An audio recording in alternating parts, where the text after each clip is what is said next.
محمد رسول الله حي على الصلاة حي على الصلاة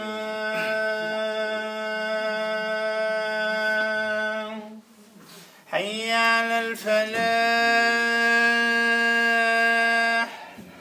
حي على الفلاح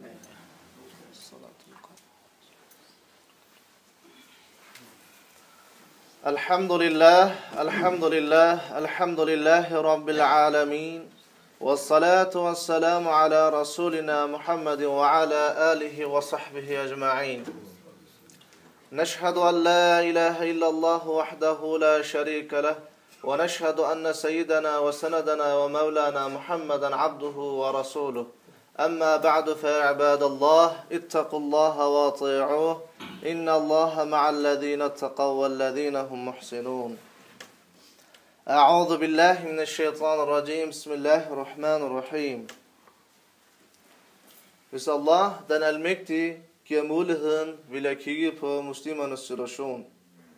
Allah, den beæret, siger i surah Ra'd, استعيذ بالله إن الله لا يغير ما بقوم حتى يغيروا ما بأنفسهم. Allah ændrer visle ikke en folks tilstand, før de ændrer, hvad der er i deres indre. Yani, at de ændrer i deres nafs.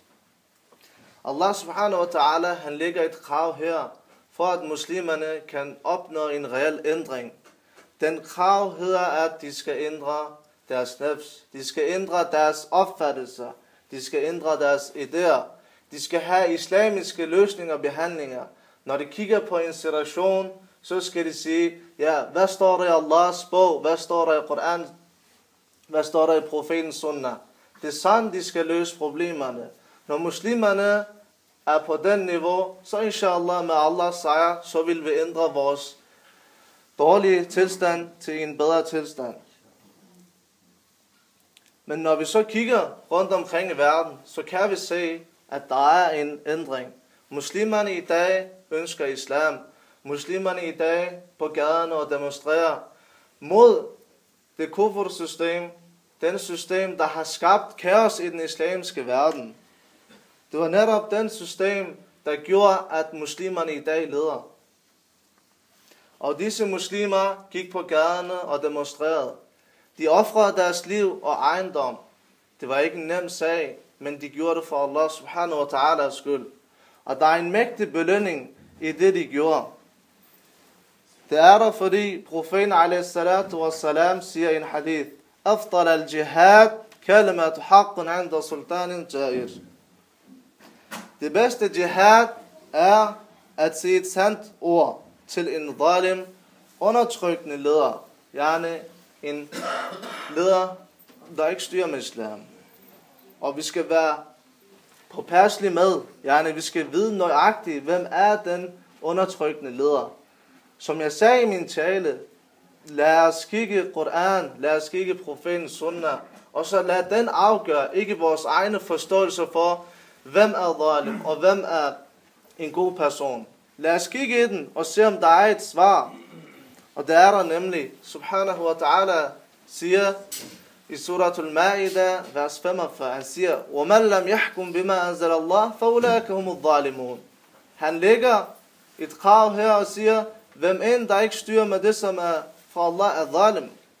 Han siger ikke, jamen hvis han er god muslim. Nej, han siger, hvis han ikke styrer, så er det ikke til diskussion længere. Det er, kendetegnet ved en mu'min. Han siger, sami'na wa ata'na. Han siger, jeg har hørt og adlydt. Men kendetegnet hos en yahud, kendetegnet hos en jøde, han siger, sami'na wa asayna. Var det ikke det, de gjorde med Musa a.s.? De sagde, ja, vi har hørt til budskabet, Men når det kom til at handle, så sagde de jo asajna, vi gider ikke, yani, det er ikke vores interesse. Vi kan ikke have en egenskab, som en jøde har. Vi skal have en egenskab, som en mu'min har. Sami'na wa ta'na. Og nu er vi i en situation, hvor der vil komme en ændring, inshallah. Men hvordan skal den her ændring komme? Skal det ske gennem kuffar hjælper os? Gennem vi søger hjælp hos NATO? Gennem vi søger hjælp hos FN? Eller en anden mulighed? Lad os igen kigge efter svar fra Allahs bog. Allah subhanahu wa ta'ala siger i surat Nisa: يا أيها الذين آمنوا لا تتخذوا الكافرين أولياء من دون المؤمنين. Han fastlægger, at loyalitet, at hjælpen, det skal komme fra en mu'min. Det skal komme fra en retskaffen person. Vi kan ikke søge hjælp om en kafir-nation, der har gjort alt det her ting mod os. Og i det andet vers, i suratul Ankabut, siger Allah subhanahu wa ta'ala: مثل الذين اتخذوا من دون الله أولياء كمثل العنكبوت اتخذت بيتا وإن أوهن البيوت لبيت العنكبوت لو كانوا يعلمون. I som har iman, sta'adu billah, de der tager sig venner ud over Allah, med dem er det som edderkoppen. Den har taget sig et hus, men den skrøbeligste hus er edderkoppens hus, hvis det blot havde viden. Yani, hvis vi tager hjælpere ud over Allah subhanahu wa ta'ala, hvis vi søger kuffar om at løse vores egne problemer, så er det ligesom edderkoppens hus, yani. Det er den skrøbeligste hus, der findes. Det er det skrøbeligste hjælper, der findes. Bare med en lille finger, du kan få, edderkoppens hus til at destruere. Er det sådan en hjælper, vi ønsker? Selvfølgelig ikke. Og Allah subhanahu wa ta'ala forklarer i suratul Ali Imran igen: إن ينصركم الله فلا غالب لكم وإن يخذلكم فمن ذا الذي ينصركم من بعده وعلى الله فليتوكل المؤمنون. Hvis Allah hjælper jer, kan ingen besejre jer. Men hvis han lader jer i stikken, hvem kan der hjælpe jer derefter? Til Allah skal de troende sætte deres lid. Yani igen forklarer Allah subhanahu wa ta'ala, uden af hans hjælp vil muslimerne ikke besejre.